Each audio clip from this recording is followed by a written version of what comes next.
খাবারের ইতিকথা চ্যানেলে সকলকে স্বাগত জানিয়ে আবার চলে এসেছি একটা নতুন রেসিপি নিয়ে। এই গরমের সময় বাজারে মাছের ডিম অনেক পাওয়া যায়। এই সময় ছাড়া কিন্তু আমাদের এখানে আর মাছের ডিম খুব একটা পাওয়া যায় না।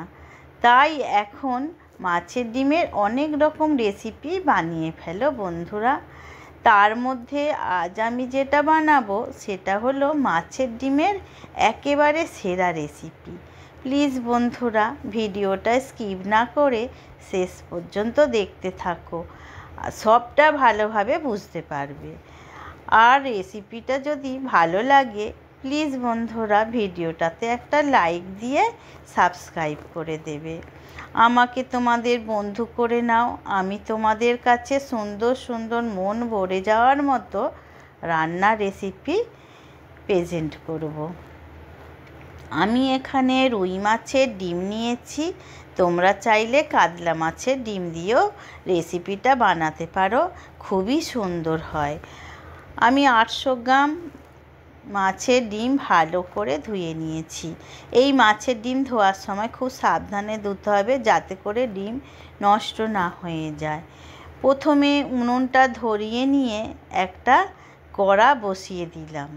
কড়ায় জল দিলাম আর 1 চামচ নুন ও হাফ চামচ হলুদ গুঁড়ো দিয়ে জলটা হালকা গরম করে নিতে হবে।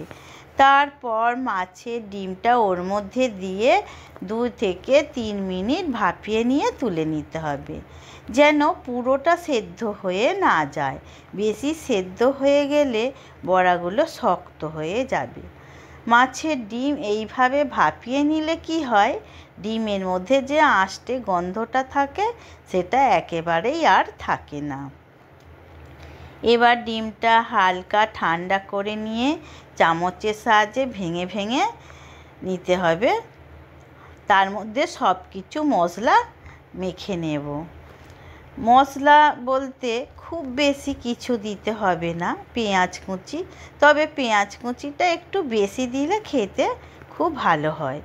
1 চামচ আদা রসুন বাটা, কাঁচা লঙ্কা কুচি, ভাপানোর সময় নুন দিয়েছিলাম তাই নুনটা বুঝেই দিতে হবে, আর 50 গ্রামের মতো বেসন দিয়ে ভালো করে মেখে নিতে হবে। তবে বেসনটা কিন্তু বেশি দিলে আবার ডিমগুলো শক্ত হয়ে যাবে। কড়াই সর্ষের তেল বেশ অনেকটা দিয়ে দিলাম, কারণ মাছের ডিমের বড়া ভালো করে ছেঁকে লাল করে ভাজতে হবে। ভিতরে কাঁচা থাকলে কিন্তু খেতে একদমই ভালো লাগে না।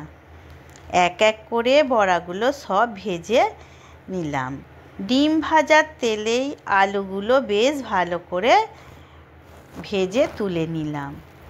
তোমরা আলুটা স্কিপ করেও যেতে পারো। ফোড়নে শুকনো লঙ্কা ও তেজপাতা দিলাম, তারপর পেঁয়াজ কুচি, আদা রসুন বাটা, লঙ্কা গুঁড়ো, হলুদ গুঁড়ো, স্বাদ মতো নুন, অল্প ধনের গুঁড়ো, অল্প জিরের গুঁড়ো, টমেটো পেস্ট সব কিছু দিয়ে ভালো করে কষিয়ে নিয়ে ভাজা আলুগুলো দিয়ে হালকা কষানোর পর জল দিয়ে দেব। জল দিয়ে ঢাকা দিয়ে দেব। আলুগুলো হাফ সেদ্ধ হয়ে গেলে ডিমের বড়া ওর মধ্যে দিয়ে 5 থেকে 6 মিনিট ফোটাবো। ভাজা বড়াগুলো কিছুটা তুলে রাখবো, আর ভাজা খেতেও খুব ভালো লাগে। 5 থেকে 6 মিনিট ফোটার পর দেখবে ডিমের বড়াগুলো কি সুন্দর ফুলে উঠেছে ও নরমও হয়ে যাবে। গরম ভাতের সাথে পরিবেশন করতে দেখবে একটা পদেই দুপুরের খাওয়াটা একেবারে জমে যাবে।